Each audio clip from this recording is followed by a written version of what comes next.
Wife was on the receiving and, ਉਹਦੇ ਤੇ charges ਲੱਗੇ ਸੀ। ਝਗੜਾ ਹੋ ਗਿਆ, ਉਹਨੇ ਜਾਂਦੇ ਆਪਣੇ ਹਸਬੈਂਡ ਦੇ ਪਿੱਛੇ ਆਪਣਾ ਸ਼ੂ ਲਾ ਕੇ ਮਾਰਿਆ, ਉਹਦੇ ਲੱਗ ਗਿਆ। ਉਹ ਕੈਮਰੇ 'ਚ ਵੀ ਰਿਕਾਰਡ ਹੋ ਗਿਆ, ਉਹਨਾਂ ਦੇ ਘਰ ਕੈਮਰਾ ਲੱਗਿਆ ਸੀ। ਜਦੋਂ ਫਿਰ ਉਹਨੇ ਮੁੰਡੇ ਨੇ ਬਾਹਰ ਜਾ ਕੇ ਪੁਲਿਸ ਕੰਪਲੇਂਟ ਕਰ ਦਿੱਤੀ, ਬਣਦੀ ਵੀ ਸੀਗੀ। ਜਦੋਂ ਆਈ ਉਹਨਾਂ ਨੇ ਦੇਖਿਆ, ਉਹਨਾਂ ਨੇ ਉਹਨੂੰ ਅਸੌਲਟ ਵਿਦ ਵੈਪਨ ਨਾਲ ਚਾਰਜ ਕੀਤਾ। ਵੂਮਨ ਜਿਹੜੀ ਨਾ ਉਹ ਗਿਲਟ ਟ੍ਰਿਪ 'ਚ ਚਲੀ ਜਾਂਦੀ ਹੈ। ਸ਼ੀ ਵਾਸ ਡਿਮਾਂਡਿੰਗ ਕਿ ਉਹ ਇੰਡੀਆ ਦੀ ਪ੍ਰੋਪਰਟੀ 'ਚ ਉਹਨਾਂ ਦਾ ਨਾਂ ਪਾਉਣ, ਤੇ ਓਬਵੀਅਸਲੀ ਉਹ ਕਹਿੰਦੇ ਘਰ 'ਚ ਬੜੇ ਹੈਗੇ ਆ ਜੋ ਫੈਸਲੇ ਕਰਨਗੇ, ਇਸ ਕਰਕੇ ਮੈਂ ਆਪਣੇ ਬੜਿਆਂ ਦੇ ਹੁੰਦਿਆਂ ਇਹ ਫੈਸਲਾ ਨਹੀਂ ਲਾ ਸਕਦਾ। ਉਹਨਾਂ ਨੇ ਇਸ ਚੀਜ਼ ਨੂੰ ਓਪਰਚੁਨਿਟੀ ਦੇਖੀ, ਉਹਨਾਂ ਨੇ ਪੁਲਿਸ ਨੂੰ ਕਾਲ ਕਰ ਦਿੱਤੀ ਕਿ ਮੇਰੇ ਹਸਬੈਂਡ ਨੇ ਮੈਨੂੰ ਸੈਕਸ਼ੂਅਲੀ ਅਬਿਊਜ਼ ਕੀਤਾ। ਨੋ ਕੰਟੈਕਟ ਸੀ। ਉਹਨੇ ਸੋਚਿਆ ਮੈਂ ਆਪਣੀ ਵਾਈਫ ਨੂੰ ਟ੍ਰਾਂਸਫਰ ਕਰ ਦੇਵਾਂ ਘਰ ਦੇ ਖਰਚੇ ਲਈ। ਉਹਨਾਂ ਦੀ ਆਪਸ 'ਚ ਨਹੀਂ ਸੀ ਬਣਦੀ, ਉਹਨੇ ਉਹ ਰਿਪੋਰਟ ਕਰ ਦਿੱਤਾ ਪੁਲਿਸ ਨੂੰ, and that was considered as a contract, ਤੇ ਉਹਦੇ ਤੇ ਬ੍ਰੀਚ ਦਾ ਚਾਰਜ ਲੱਗਦਾ। ਵਾਈਫ ਨੇ ਤਾਂ ਕਿ ਇਵੈਂਚੁਅਲੀ ਸਿਟੀਜ਼ਨਸ਼ਿਪ ਲੈ ਲਈ ਸੀ, ਹਸਬੈਂਡ ਨੇ ਨਹੀਂ ਲਈ। And he was a truck driver and they were married for more than 10 years, had 2 kids। And ਜਦੋਂ ਕੋਵਿਡ ਆਇਆ ਉਹਨਾਂ ਦੀ ਜੌਬ ਛੁੱਟ ਗਈ, ਸੋ ਡਿਸਟੈਂਸ ਡਰਾਈਵਿੰਗ ਤੋਂ ਲੋਕਲ ਆ ਗਏ। ਜਦੋਂ ਲੋਕਲ ਆਏ ਉਹਨਾਂ ਨੂੰ ਇਸ ਗੱਲ ਦਾ ਪਤਾ ਲੱਗਾ ਕਿ ਉਹਨਾਂ ਦੀ ਵਾਈਫ ਦਾ ਅਫੇਅਰ ਚੱਲ ਰਿਹਾ ਸੀ। ਜਦੋਂ ਉਹਨਾਂ ਨੇ ਆਪਣੀ ਵਾਈਫ ਨੂੰ ਕਨਫਰੰਟ ਕੀਤਾ, ਇੰਨੇ ਬਲੰਟਲੀ ਉਹਨਾਂ ਨੇ ਇਹ ਗੱਲ ਕਹੀ ਆ ਕਿ ਕਰ ਲੇਗਾ, ਮੇਰਾ ਪਲਾਨ ਆ, ਮੈਂ ਤਾਂ ਤੈਨੂੰ ਛੱਡਣਾ ਹੈ। ਉਹ ਇਹਨਾਂ ਦੀ ਮਾਈਂਡਸੈਟ ਇੰਨੀ ਖਰਾਬ ਹੋ ਗਈ, ਉਹ ਕਹਿੰਦੇ ਨਾ ਮੈਂ ਰਹਿਣਾ, ਨਾ ਮੈਂ ਤੈਨੂੰ ਜੀਣ ਦੇਣਾ, ਨਾ ਮੈਂ ਬੱਚੇ, ਤੇ ਮੈਂ ਕੰਮ ਹੀ ਖਤਮ ਕਰਨਾ। ਤੇ ਦੇਖੋ ਉਹਨਾਂ ਨੇ ਆਪਣੇ ਆਪ ਨੂੰ ਅੱਗ ਲਾਉਣ ਦੀ ਕੋਸ਼ਿਸ਼ ਕੀਤੀ ਔਰ ਆਪਣੀ ਵਾਈਫ ਤੇ ਬੱਚਿਆਂ ਨੂੰ ਵੀ। ਹਾਲਾਂਕਿ ਉਹਨਾਂ ਦੀ ਜੋ ਵਾਈਫ ਸੀ ਉਹਨਾਂ ਨੇ ਉਹਨਾਂ ਨੂੰ ਇਨਸਟੀਗੇਟ ਕੀਤਾ, ਬਟ ਉਹਨਾਂ ਨੂੰ ਜੇਲ ਟਾਈਮ ਸਰਵ ਕਰਕੇ ਇੱਥੋਂ ਡਿਪੋਰਟ ਕੀਤਾ ਗਿਆ। ਡਿਪੋਰਟ ਹੋ ਗਏ, ਹੱਦਾਂ ਟੱਪ ਹੋ ਜਾਂਦੀਆਂ ਆ ਔਰ ਪਾਣੀ ਸਿਰ ਤੋਂ ਲੰਘ ਜਾਂਦਾ ਹੈ, ਤੇ ਕ੍ਰਿਮੀਨਲ ਅਫੈਂਸ ਜਿਹੜੇ ਆ ਉਹ ਲੱਗ ਜਾਂਦੇ ਆ ਕਿਸੇ ਇੱਕ ਦੇ ਵਾਸਤੇ। ਵੱਡਿਆਂ ਦਾ ਦਬਾਅ ਹੋ ਸਕਦਾ ਹੈ, ਪਿੱਛੋਂ ਕਾਲਸ ਆਉਂਦੀਆਂ ਨੇ, ਪਿੱਛੋਂ ਕੰਟਰੀ ਤੋਂ, ਇੰਡੀਆ ਤੋਂ ਸਾਨੂੰ ਜਾਂ ਪਾਕਿਸਤਾਨ ਤੋਂ, ਕਿ ਵੀ ਤੁਸੀਂ ਅਲੱਗ ਕਿਵੇਂ ਹੋ ਸਕਦੇ ਹੋ, ਤੁਹਾਡੀ ਇੰਨੀ ਦੇਰ ਦੀ ਮੈਰਿਜ ਹੈ, ਇਹਨੂੰ ਬਚਾਓ ਕਿਸੇ ਤਰੀਕੇ। ਸਿਟੀਜ਼ਨ ਹੋਣ ਤੋਂ ਪਹਿਲਾਂ ਅਗਰ ਅਸੀਂ ਇਹੋ ਜਿਹਾ ਕੁਛ ਕਰ ਬੈਠੇ ਹਾਂ, ਸਾਡੀ ਇਮੀਗ੍ਰੇਸ਼ਨ ਵੀ ਇਫੈਕਟ ਹੁੰਦੀ ਹੈ। ਫਿਰ ਅਸੀਂ ਕਿਸੇ ਤਰੀਕੇ ਉਹਨੂੰ ਬਚਾਉਣ ਦੀ ਟਰਾਈ ਕਰਦੇ ਹਾਂ। ਅਸੀਂ ਰੈਕਡ 'ਚ ਸਾਡਾ ਕ੍ਰਿਮੀਨਲ ਰੈਕਡ ਅਗਰ ਕਨਵਿਕਸ਼ਨ ਹੋ ਗਈ, ਰੈਕਡ ਬਣ ਗਿਆ, ਸਾਡੇ ਲਈ ਇੱਕ ਹੋਰ ਇਸ਼ੂ ਬਣ ਜਾਂਦਾ। ਟਿਊਜ਼ਡੇ ਦੀ ਜਿਹੜੀ ਇਨਸੀਡੈਂਟ ਹੈ ਆਪਣੇ ਕੈਲਗਰੀ ਸ਼ਹਿਰ ਦੇ ਵਿੱਚ ਹੋਈ, ਵਨਸ ਅਗੈਨ ਅਲਾਰਮਿੰਗ, ਵਨਸ ਅਗੈਨ ਉਹ ਜਿਹੜੀ ਐਲੀਮੈਂਟਰੀ ਸਕੂਲ ਦੇ ਕੋਲ ਕਿਸੇ ਔਰਤ ਨੂੰ ਮਾਰਿਆ ਜਾਣਾ, ਉਹਨੂੰ ਸਟੈਬ ਕੀਤਾ ਜਾਣਾ ਤੇ ਫਿਰ ਉਹਦੀ ਮੌਤ ਹੋ ਜਾਣਾ। ਉਸ ਤੋਂ ਬਾਅਦ ਇਹ ਪਤਾ ਲੱਗਣਾ ਕਿ ਜਿਹੜੇ ਵਿਅਕਤੀ ਨੇ ਉਹਨੂੰ ਮਾਰਿਆ ਉਹਨੇ ਆਪਣੇ ਆਪ ਦੀ ਜਾਨ ਵੀ ਲੈ ਲਈ। ਪਰ ਜਦੋਂ ਇਹਨੂੰ ਇਨਵੈਸਟੀਗੇਟ ਕੀਤਾ ਜਾਂਦਾ, ਅਗਲੇ ਦਿਨ ਕੈਲਗਰੀ ਪੁਲਿਸ ਵੱਲੋਂ ਦੱਸਿਆ ਜਾਂਦਾ ਹੈ ਕਿ ਇਹ ਹਾਲਾਤ ਬਣੇ ਨੇ, ਐਸਟ੍ਰੇਂਜਡ ਵਾਈਫ ਸੀਗੀ, ਉਹ ਇਕੱਠੇ ਨਹੀਂ ਸੀ ਰਹਿੰਦੇ, ਪਰ ਉਹ ਕਾਫੀ ਚਿਰ ਤੋਂ ਚੱਲਦੀਆਂ ਆਉਂਦੀਆਂ ਅਜਿਹੀਆਂ ਕੰਡੀਸ਼ਨਸ 'ਚੋਂ ਗੁਜ਼ਰਦੇ ਹੋਏ ਇਸ ਹਾਲਾਤ 'ਤੇ ਪਹੁੰਚੇ ਜਿੱਥੇ ਉਹਨਾਂ ਨੇ ਇੱਕ ਵਿਅਕਤੀ ਨੇ, ਆਦਮੀ ਨੇ ਔਰਤ ਨੂੰ ਹੀ ਮਾਰ ਦਿੱਤਾ। ਇਹ ਇਨਸੀਡੈਂਟ ਜਿਹੜੀ ਹੈ ਅਲਾਰਮਿੰਗ ਹੈ। ਸਾਨੂੰ ਪਤਾ ਹੈ, ਅਸੀਂ ਸਾਰੇ ਜਣੇ ਇੱਕ ਵਾਰ ਸੁਣ ਕੇ ਡਰਾਂਗੇ, ਅਫਸੋਸ ਕਰਾਂਗੇ, ਕਈਆਂ ਨੂੰ ਗੁੱਸਾ ਆਏਗਾ, ਕਈ ਜਣੇ ਇਸ ਗੱਲ ਪ੍ਰਤੀ ਬਿਲਕੁਲ ਸੰਵੇਦਨਸ਼ੀਲ ਹੁੰਦਿਆਂ ਹੋਇਆਂ ਇਹਦੇ ਬਾਰੇ ਚਰਚਾ ਕਰਨਗੇ ਕਿ ਅਜਿਹਾ ਨਹੀਂ ਸੀ ਹੋਣਾ ਚਾਹੀਦਾ। ਅਸੀਂ ਡੋਮੈਸਟਿਕ ਵਾਇਲੈਂਸ, ਫੈਮਿਲੀ ਵਾਇਲੈਂਸ ਦੇ ਬਾਰੇ ਪ੍ਰੋਗਰਾਮ ਦੇ ਵਿੱਚ ਗਾਹੇ ਬਗਾਹੇ ਗੱਲਬਾਤ ਜਿਹੜੀ ਆ ਉਹ ਕਰਦੇ ਰਹਿੰਦੇ ਹਾਂ, ਬਿਕਾਜ਼ ਇਹ ਇੰਪੋਰਟੈਂਟ ਹੈ ਇਹਦੇ ਬਾਰੇ ਡਿਸਕਸ਼ਨ ਹੁੰਦੇ ਰਹਿਣਾ। ਔਰ ਇਹ ਇੰਪੋਰਟੈਂਟ ਹੈ ਰਿਅਲਾਈਜ਼ ਕਰਨਾ ਕਿ ਸਾਡੀ ਸੋਸਾਇਟੀ, ਸਾਡੇ ਸੈਟਅਪ, ਸੋਸਾਈਟਲ ਸੈਟਅਪ ਦੇ ਵਿੱਚ ਕਿਹੋ ਜਿਹੀਆਂ ਤਬਦੀਲੀਆਂ ਆ ਰਹੀਆਂ ਨੇ ਜਾਂ ਕਿਹੋ ਜਿਹੀ ਮਾਨਸਿਕਤਾ ਹੈ ਜਿੱਥੇ ਕਿ ਤੁਹਾਡੇ ਆਪਣੇ ਕੋਈ ਪ੍ਰਿੰਸੀਪਲਸ ਨਹੀਂ, ਮੋਰੈਲਿਟੀ ਨਹੀਂ, ਔਰ ਉਹਦੇ ਚੱਲਦਿਆਂ ਮੈਂਟਲ ਹੈਲਥ ਇਸ਼ੂਜ਼ ਕਿਸੇ ਵਿਅਕਤੀ ਦੇ ਇਸ ਕਦਰ ਵੱਧ ਜਾਂਦੇ ਹੈ। ਹੁਣ ਉੱਥੇ ਅਸੀਂ ਇਹ ਨਹੀਂ ਕਹਾਂਗੇ ਕਿ ਕੋਈ ਵਿਅਕਤੀ ਪਾਗਲਪਨ ਦੀ ਹੱਦ 'ਤੇ ਹੈ। ਅਸੀਂ ਇਹ ਕਹਾਂਗੇ ਕਿ ਇੱਕ ਦੂਸਰੇ ਦੇ ਨਾਲ ਜੇਕਰ ਨਹੀਂ ਨਿਭੀ, ਜੇਕਰ ਨਹੀਂ ਬਣਦੀ, ਜੇਕਰ ਪਿਆਰ ਨਾਲ ਨਹੀਂ ਰਹਿ ਸਕਦੇ ਸੀ ਤੇ ਉਹ ਵੱਖ ਹੋਣ ਦਾ ਵੀ ਡਿਸੀਜਨ ਲੈਂਦੇ ਆ ਜੇਕਰ, ਤੇ ਫਿਰ ਵੱਖ ਹੋਣ ਤੋਂ ਬਾਅਦ ਵੀ ਅਜਿਹਾ ਕਿ ਅੰਦਰ ਉੱਬੜਦਾ ਹੀ ਜਾਂਦਾ ਸੀਗਾ ਕਿ ਉਹਨੇ ਸਾਹਮਣੇ ਵਾਲੀ ਕੁੜੀ ਨੂੰ ਜਾ ਕੇ ਮਾਰ ਹੀ ਦਿੱਤਾ। ਹੁਣ ਉਹ ਮਾਂ ਜਾ ਚੁੱਕੀ ਹੈ, ਹੁਣ ਉਹ ਲੇਡੀ ਜਾ ਚੁੱਕੀ ਹੈ, ਪਰਿਵਾਰ ਖਾਲੀ ਹੈ, ਉਹ ਘਾਟਾ ਕਦੇ ਪੂਰਾ ਨਹੀਂ ਹੋਣਾ। ਬੱਚਿਆਂ ਨੂੰ ਕਦੇ ਉਹਦੀ ਮਾਂ ਨਹੀਂ ਮਿਲਣੀ, ਕਦੇ ਉਹ ਪਿਓ ਨਹੀਂ ਮਿਲਣਾ, ਭਾਵੇਂ ਉਹ ਵੱਖ ਹੀ ਰਹਿੰਦਾ ਸੀਗਾ। ਸੋ ਅੱਜ ਦੇ ਪ੍ਰੋਗਰਾਮ ਨੂੰ ਇਸ ਤਰ੍ਹਾਂ ਦੇ ਨਾਲ ਸਮਝਣ ਦੀ ਕੋਸ਼ਿਸ਼ ਕਰਾਂਗੇ ਕਿ ਕੀ ਆਪਣੇ ਜਸਟਿਸ ਸਿਸਟਮ ਦੇ ਵਿੱਚ ਸਾਰਾ ਕੁਝ ਠੀਕ ਹੈ ਜਦੋਂ ਕਿ ਡੋਮੈਸਟਿਕ ਵਾਇਲੈਂਸ ਦੀ ਗੱਲ ਆਉਂਦੀ ਹੈ। ਇਹੀ ਸਵਾਲ ਲੈ ਕੇ ਅੱਜ ਸਾਡੇ ਨਾਲ ਬਹੁਤ ਹੀ ਕਾਬਲ ਲਾਇਰਸ ਸ਼ਾਮਲ ਹੋ ਰਹੇ ਨੇ, ਪ੍ਰੈਕਟਿਸਿੰਗ ਕ੍ਰਿਮੀਨਲ ਲਾਇਰਸ ਨੇ ਇਹ ਕੈਲਗਰੀ ਦੇ, ਤੇ ਮੈਨੂੰ ਬੜਾ ਮਾਣ ਮਹਿਸੂਸ ਹੋ ਰਿਹਾ। Strong voices they have. I have with me J Gill in the studio. Welcome. Thank you. ਨਾਲ ਸਾਨੂੰ ਜੁਆਇਨ ਕੀਤਾ ਪਰਵਿੰਦਰ ਭੰਗੂ ਹੁਣਾਂ ਨੇ, ਜਿਹੜੇ ਕਿ ਲਾਇਰ ਨੇ। ਤੁਹਾਡਾ ਵੀ ਬਹੁਤ ਬਹੁਤ ਸਵਾਗਤ। ਥੈਂਕ ਯੂ ਜੀ। ਸੋ ਅੱਜ ਅਸੀਂ ਜਿਹੜੀ ਸਿਚੁਏਸ਼ਨ ਦੇ ਬਾਰੇ, ਇੰਸੀਡੈਂਟ ਤੋਂ ਸਟਾਰਟ ਕੀਤਾ ਆ ਸ਼ੋ। ਜੇ ਤੁਹਾਡੇ ਤੋਂ ਮੈਂ ਸ਼ੁਰੂਆਤ ਕਰੂੰਗੀ ਕਿ ਵਟ ਡੂ ਯੂ ਥਿੰਕ ਕਿ ਇਹ ਇੰਸੀਡੈਂਟ ਜਿਹੜਾ ਆ ਵਨਸ ਅਗੈਨ ਇਹ ਰਿਪੀਟ ਹੋ ਰਿਹਾ ਆ, ਹੈ ਨਾ? ਇਹ ਹੁੰਦੀਆਂ ਇੱਦਾਂ ਦੀਆਂ ਘਟਨਾਵਾਂ। ਹਾਂਜੀ, ਅਸੀਂ ਬਹੁਤ ਮਿਸਟਰ ਬੰਗੂ ਐਂਡ ਆਈ ਅਸੀਂ ਘੱਟੋ ਘੱਟ ਲੀਸਟ 4 ਦਿਨ ਹਫ਼ਤੇ 'ਚ ਕੋਰਟ 'ਚ ਹੁੰਦੇ ਹਾਂ ਐਂਡ ਜਿਹੜੇ ਕ੍ਰਿਮੀਨਲ ਕੋਰਟ ਰੂਮਸ ਆ ਅਸੀਂ ਉਹਨਾਂ 'ਚ ਇਹ ਚੀਜ਼ ਸਿਚੁਏਸ਼ਨਸ ਹੁੰਦੀਆਂ ਦੇਖਦੇ ਹਾਂ ਅਸੀਂ ਆਪਣੀ ਕਮਿਊਨਿਟੀ ਦੇ ਵੀ ਕਾਫੀ ਕੇਸਿਸ ਵੱਧਦੇ ਦੇਖ ਰਹੇ ਹਾਂ ਉਹਦੇ 'ਚ ਹੁੰਦਾ ਕਿ I think lack of awareness ਇਸ ਵਕਤ ਆਪਣੀ ਕਮਿਊਨਿਟੀ ਦੇ ਵਿੱਚ ਕਾਫੀ ਇਸ਼ੂਜ਼ ਚੱਲ ਰਹੇ ਆ ਆਈ ਮੀਨ there's intergenerational trauma, there is stress, high levels of anxiety, financial burdens, and also I think the key right now, the cases that are on rise are substance abuse. For example, last week एक case ऐसा सी कि wife ते ਉਹਨਾਂ ਦੀ mother court the hallways ਲੱਭ ਰਹੇ ਸੀਗੇ opportunity ਕਿ ਅਸੀਂ ਕਿਹੜੇ court room 'ਚ ਜਾ ਕੇ judge ਨਾਲ ਗੱਲ ਕਰੀਏ ਕਿ ਅਸੀਂ ਉਹਨਾਂ ਨੂੰ ਬੇਨਤੀ ਕਰਨੀ ਆ ਕਿ ਡੋਮੈਸਟਿਕ ਵਾਇਲੈਂਸ ਕਰਕੇ ਅਸੀਂ ਆਪਣੇ ਜਿਹੜਾ ਹਸਬੈਂਡ ਸੀ ਉਹਨੂੰ ਅਰੈਸਟ ਕਰਾ ਦਿੱਤਾ ਪਰ ਹੁਣ ਅਸੀਂ ਸੋਚਦੇ ਹਾਂ ਕਿ ਉਹਨੇ ਸਾਡੇ ਤੋਂ ਮਾਫੀ ਮੰਗ ਲਈ ਆ ਅਸੀਂ ਉਹਨਾਂ ਨੂੰ ਛੁਡਾ ਲਈਏ ਤਾਂ ਉਹਦੇ ਮਦਰ ਵੀ ਨਾਲ ਸੀ ਕਹਿੰਦੇ ਕਿ ਅਸੀਂ ਜਾ ਕੇ ਜੱਜ ਸਾਹਿਬ ਨੂੰ ਮਾਫੀ ਮੰਗ ਲਾਂਗੇ ਕਿ ਪਲੀਜ਼ ਮੇਰੇ ਬੇਟੇ ਨੂੰ ਤੁਸੀਂ ਛੱਡ ਦਿਓ And I asked her ਕਿ initially ਜਦੋਂ ਇਹ ਹੋਇਆ ਤੁਸੀਂ ਕੋਈ counselling seek ਕੀਤੀ ਆ ਜਾਂ what were your proactive measures ਤੇ ਉਹ ਕਹਿੰਦੇ ਨਹੀਂ ਕਹਿੰਦੇ ਕਿ ਸਿਚੁਏਸ਼ਨ ਇਹ ਸੀ ਕਿ ਸਾਨੂੰ ਇਹ ਸੀਗਾ ਕਿ ਡਰੱਗ ਲੈਂਦੇ ਆ ਤੇ ਜੇ ਉਹ ਸਾਡੇ ਅੱਖ ਨਹੀਂ ਲੱਗਦੇ ਪਰ ਜੇ ਅਸੀਂ 911 ਕਰਕੇ ਉਹਨਾਂ ਨੂੰ ਅਰੈਸਟ ਕਰਾ ਦਾਂਗੇ ਤਾਂ ਫਿਰ ਕੋਰਟ ਉਹਨਾਂ ਨੂੰ ਜ਼ਬਰਦਸਤੀ ਰੀਹੈਬ ਭੇਜ ਦੂਗੀ ਬਟ ਇੱਦਾਂ ਹੁੰਦਾ ਨਹੀਂ ਆ because he's an adult it has to be voluntary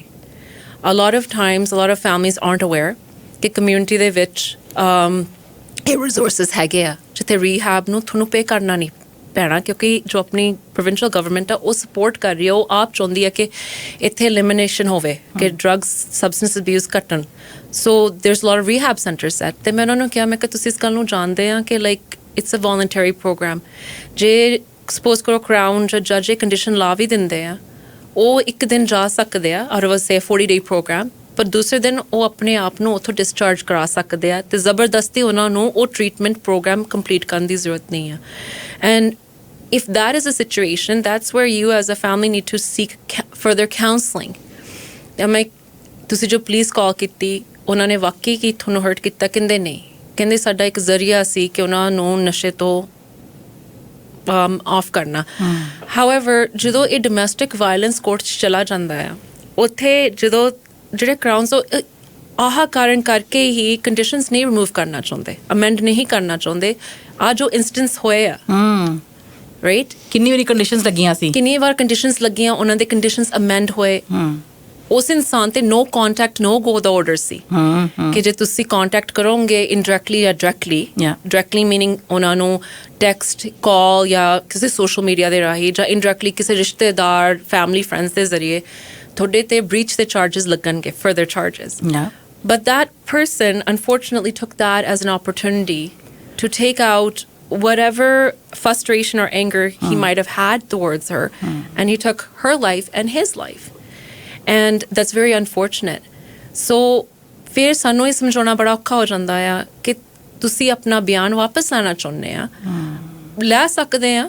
however ਜਦੋਂ ਉਹ ਮੈਟਰ ਕੇਸ ਕੋਰਟ ਤੱਕ ਪਹੁੰਚ ਜਾਂਦਾ ਫਿਰ ਉਹ it's up to the crowns and the judges defense can argue come up with secure plans and say you know what this person will abide by these conditions ਉਹਨਾਂ ਨੂੰ release ਕਰ ਦੋ but there's no guarantee that that person's going to follow those conditions such was the case in this incident so it becomes a threat and what people don't understand is the crown's position is to uphold public safety and that person's part of that so I mean somebody else could have been hurt I mean fortunately no child was hurt or somebody else in the picture was himself and his estranged wife so it's not that easy okay you're going to pick up 911 put somebody in jail and then come to court and have a change of mind or a change of heart ji Mr. Pangu already conditions ਅਜਿਹੀਆਂ ਚੱਲ ਰਹੀਆਂ ਸੀਗੀਆਂ ਜਿੱਥੇ ਕਿ ਉਹਨਾਂ ਨੂੰ ਵਾਰ-ਵਾਰ ਜਿਹੜਾ ਉਹ ਮਨਾ ਕੀਤਾ ਗਿਆ ਜਿੱਦਾਂ ਸਾਨੂੰ ਜੇ ਉਹਨਾਂ ਨੇ ਦੱਸਿਆ ਕਿ ਆਰਡਰਸ ਲੱਗੇ ਹੋਏ ਸੀਗੇ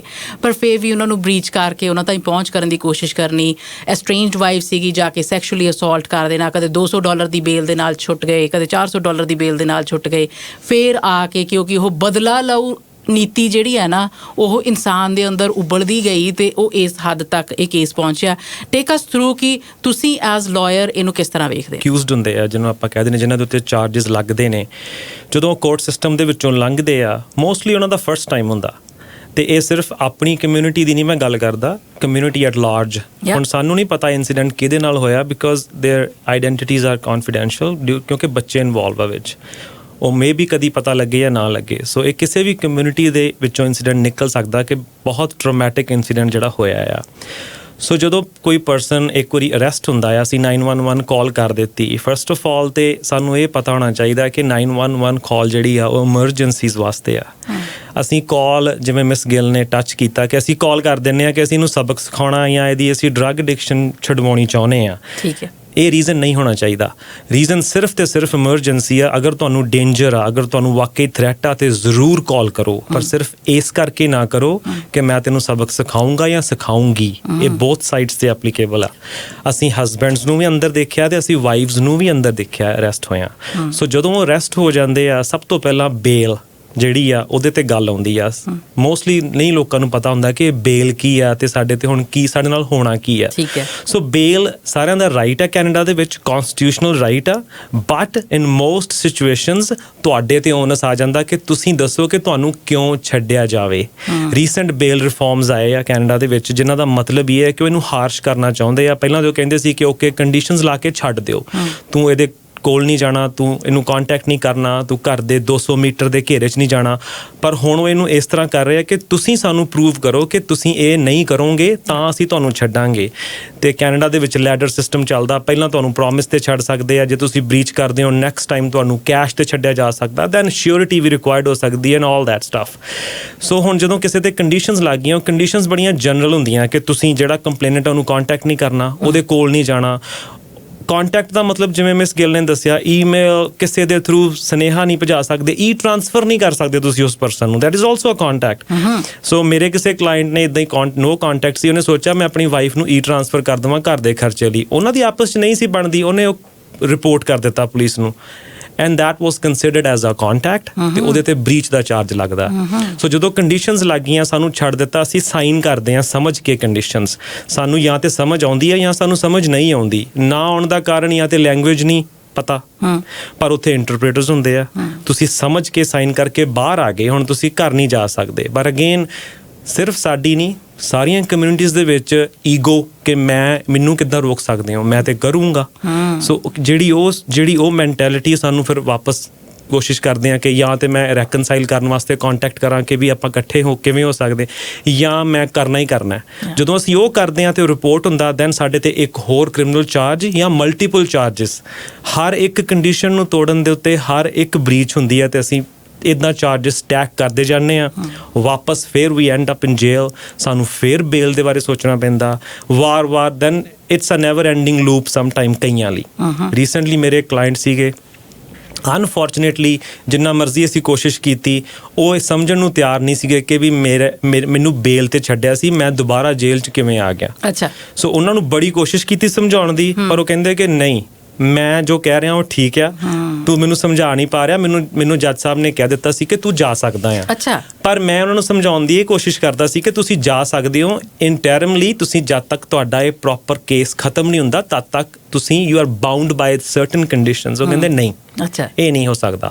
ਸੋ ਜਦੋਂ ਅਨਫੋਰਚੂਨੇਟਲੀ ਕੋਈ ਬੰਦਾ ਗੁੱਸੇ ਵਾਲਾ ਹੋਵੇ, ਸਬਸਟੈਂਸ ਅਬਿਊਜ਼ ਦੀ ਪ੍ਰੋਬਲਮ ਹੋਵੇ, ਜਾਂ ਕੋਈ ਸਾਈਕੋਲੋਜੀਕਲ ਇਸ਼ੂਜ਼ ਹੋਣ ਜਿਹੜੀਆਂ ਕਿ ਅਸੀਂ ਸਪਰੈਸ ਵੀ ਕਰਦੇ ਹਾਂ। ਮੈਂ ਸਾਈਕੋਲੋਜਿਸਟ ਤੇ ਨਹੀਂ ਹਾਂ, ਨਾ ਹੀ ਮੈਂ ਸਾਈਕੈਟਰਿਸਟ ਹਾਂ, ਓਪੀਨੀਅਨ ਨਹੀਂ ਦੇ ਸਕਦਾ, ਪਰ ਇਵੈਂਚੁਅਲੀ ਫਿਰ ਇਹੋ ਜਿਹੇ ਇੰਸੀਡੈਂਟ ਹੋ ਜਾਂਦੇ ਆ ਤੇ ਫਿਰ ਅਸੀਂ ਉਹਦੇ ਤੇ ਸਟੱਡੀ ਕਰਨ ਬਹਿ ਜਾਂਦੇ ਹਾਂ। ਸੋ ਦਿਸ ਇਜ਼ ਅਨਫੋਰਚੂਨੇਟ ਕਿ ਆਹ ਸਾਰੀਆਂ ਚੀਜ਼ਾਂ ਦੇ ਵਿੱਚੋਂ ਨਿਕਲ ਕੇ ਇਵੈਂਚੁਅਲੀ ਕਈ ਵਾਰੀ result is this incident that just happen. And this is such a sad reality and this is shocking to know ਕਿ ਅੱਜ ਅਸੀਂ 21ਵੀਂ ਸਦੀ ਦੇ ਵਿੱਚ ਬੈਠੇ 2024 ਚੱਲ ਰਿਹਾ ਹੈ ਔਰ still we need to discuss these kind of matters।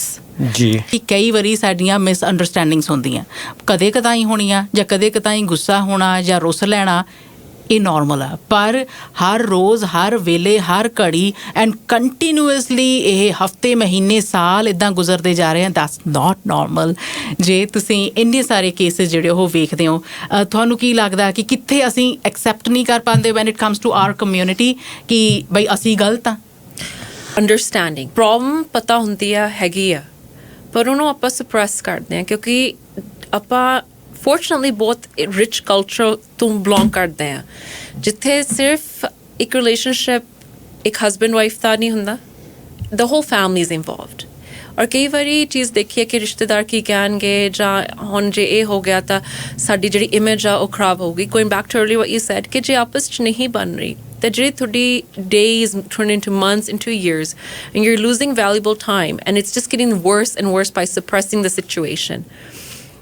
ਇੱਥੇ ਗੱਲ ਆਉਂਦੀ ਹੈ ਕਿ ਤੁਸੀਂ ਆਪਣੀਆਂ ਇਸ਼ੂਜ਼ ਨੂੰ ਜੇ ਐਕਨੋਲੇਜ ਕਰ ਸਕਦੇ ਆ ਤੇ ਫਿਰ ਜੇ ਵਾਕਈ ਤੁਸੀਂ ਉਸ ਰਿਸ਼ਤੇ ਤੇ ਵਰਕ ਕਰਨਾ ਚਾਹੁੰਦੇ ਆ, it necessarily ਨਹੀਂ ਹੁੰਦਾ ਕਿ ਸਾਰੇ ਰਿਸ਼ਤੇ divorce ਜਾਂ ਇੱਕ end ਤੇ ਆ ਕੇ ਖਤਮ ਹੋਣ, especially when there's children involved and sometimes it's maybe minor things that you can work out that turn into bigger issues. Is ਕਿ are you sitting down and identifying those issues and then are you acknowledging that you need to take the next steps, maybe not picking up the phone and calling 911 to address situations that can perhaps be dealt with through counseling. Going back to what Mr. Bangu said ਕਿ ਜਦੋਂ conditions ਲੱਗਦੀਆਂ ਆ ਕਿ no go no contact, ਪਰ ਉਹਦੇ 'ਚ ਜੋ husband wife ਦੇ ਸਿਚੁਏਸ਼ਨਸ ਹੁੰਦੇ ਆ ਕਿ ਜਿੱਥੇ ਉੱਥੇ ਰੂਮ ਹੈਗਾ ਆ, ਗੁੰਜਾਇਸ਼ ਹੈਗੀ ਆ ਕਿ ਰਿਲੇਸ਼ਨਸ਼ਿਪਸ ਫੇਅਰ ਵਰਕਆਊਟ ਹੋ ਸਕਦੇ ਆ, ਉਹਦਾ ਵੀ ਇੱਕ ਪ੍ਰੋਸੀਜਰ ਆ.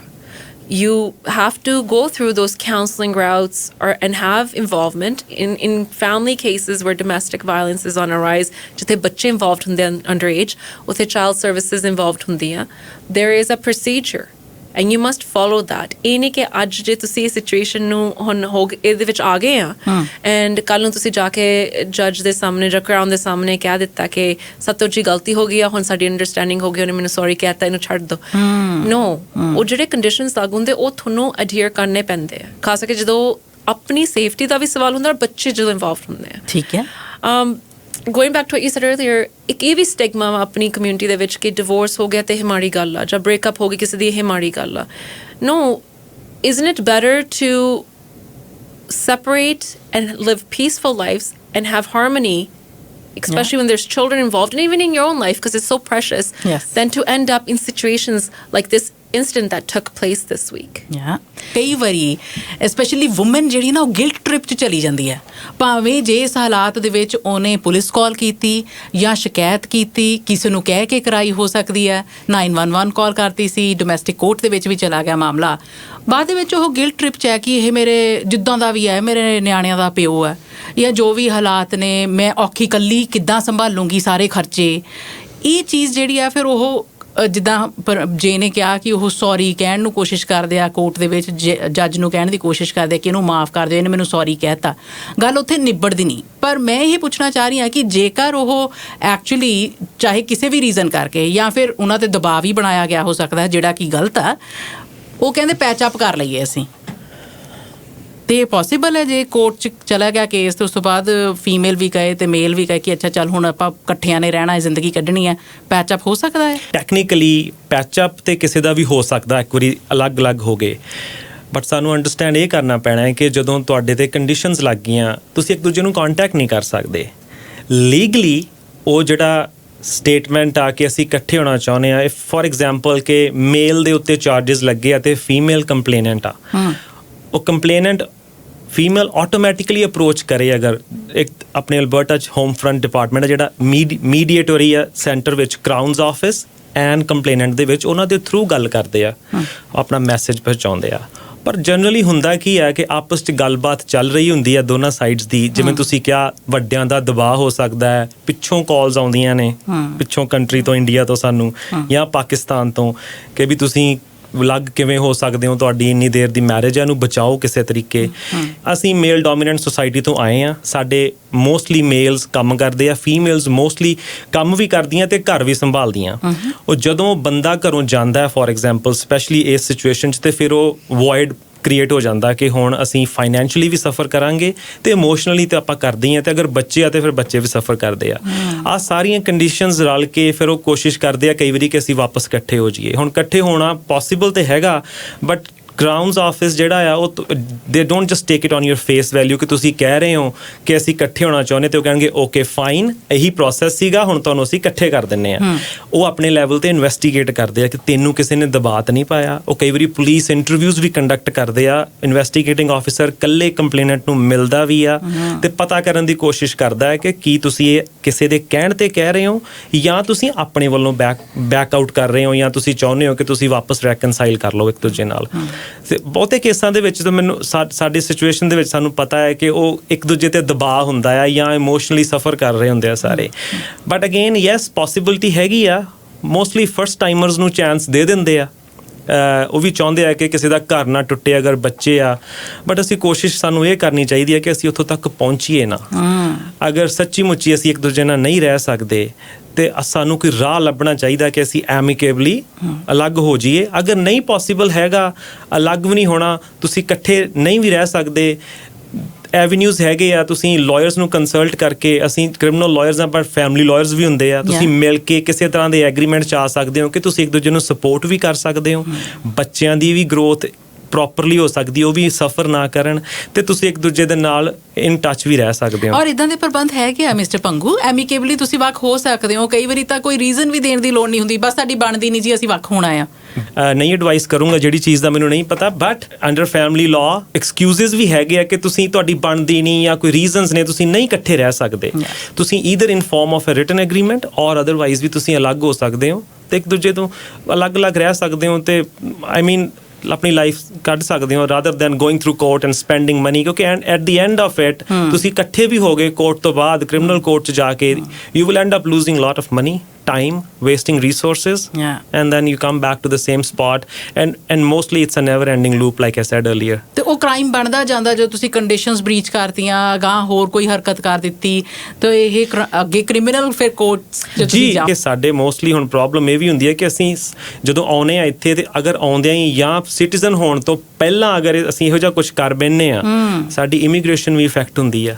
ਫਿਰ ਅਸੀਂ ਕਿਸੇ ਤਰੀਕੇ ਉਹਨੂੰ ਬਚਾਉਣ ਦੀ ਟਰਾਈ ਕਰਦੇ ਹਾਂ। ਅਸੀਂ ਰੈਕਡ 'ਚ ਅਸੀਂ ਸਾਡਾ ਕ੍ਰਿਮੀਨਲ ਰੈਕਡ ਅਗਰ ਕਨਵਿਕਸ਼ਨ ਹੋ ਗਈ, ਰੈਕਡ ਬਣ ਗਿਆ, ਸਾਡੇ ਲਈ ਉਹ ਇੱਕ ਹੋਰ ਇਸ਼ੂ ਬਣ ਜਾਂਦਾ ਜਿਹੜਾ ਕਿ ਬੜਾ ਮੁਸ਼ਕਿਲ ਹੋ ਜਾਂਦਾ ਸਾਰਿਆਂ ਲਈ। ਸੋ ਬਹੁਤ ਖਿਆਲ ਰੱਖਣ ਦੀ ਲੋੜ ਹੈ ਕਿ ਅਸੀਂ ਸਿਰਫ ਉਦੋਂ ਅਗੇਨ ਅਗਰ ਫੈਮਿਲੀ 'ਚ ਵਾਇਲੈਂਸ ਹੈਗੀ ਆ and it's not just husband and wife, family violence ਦਾ ਮਤਲਬ ਪੇਰੈਂਟਸ ਦੇ ਨਾਲ ਵੀ ਕੁਝ ਹੋ ਸਕਦਾ ਹੈ, ਬੱਚਿਆਂ ਦੇ ਨਾਲ ਅਗਰ ਵਾਇਲੈਂਸ ਹੋ ਰਹੀ ਹੈ, ਘਰ ਦੇ ਵਿੱਚ ਕੋਈ ਵੀ family member by blood, marriage or adoption ਕੋਈ ਵੀ ਹੈ ਘਰ 'ਚ ਕਿਸੇ ਨਾਲ ਵੀ ਕੁਝ ਹੋ ਰਿਹਾ, ਅਗਰ ਸੱਚੀ ਮੁੱਚੀ ਹੋ ਰਿਹਾ ਸੀਕ ਆਊਟ ਹੈਲਪ। ਬਟ ਅਗਰ ਨਹੀਂ ਹੋ ਰਿਹਾ ਸੋ ਫਿਰ ਨਾ ਆਪਾਂ ਨੂੰ ਚਾਹੀਦਾ ਨਹੀਂ ਹੈ ਜੀ। ਕਿ ਜਦੋਂ ਘਰੇਲੂ ਹਿੰਸਾ ਦੀ ਗੱਲ ਹੁੰਦੀ ਹੈ, ਪਰਿਵਾਰਕ ਹਿੰਸਾ ਦੀ ਗੱਲ ਹੁੰਦੀ ਹੈ, ਬਹੁਤ ਸਾਰੀਆਂ ਅਜਿਹੀਆਂ ਕੁੜੀਆਂ ਜਾਂ ਮੁੰਡੇ ਇੱਕ ਦੂਸਰੇ ਨਾਲ ਰਹਿੰਦੇ ਹੋਏ ਇੰਨਾ ਕੁਛ ਇੱਕ ਦੂਸਰੇ ਦਾ ਗਲਤ ਬਿਹੇਵੀਅਰ ਸਹੀ ਜਾਂਦੇ ਆ, ਕਈ ਵਾਰੀ ਉਹ ਕਿਸੇ ਨੂੰ ਵੀ ਰਿਪੋਰਟ ਨਹੀਂ ਕਰਦੇ ਪਰ ਇਹ ਹੈ this is one reality and on the other end ਇਹ ਰਿਐਲਿਟੀ ਕਿ ਜਿੱਥੇ ਹੱਦਾਂ ਟੱਪ ਹੋ ਜਾਂਦੀਆਂ ਆ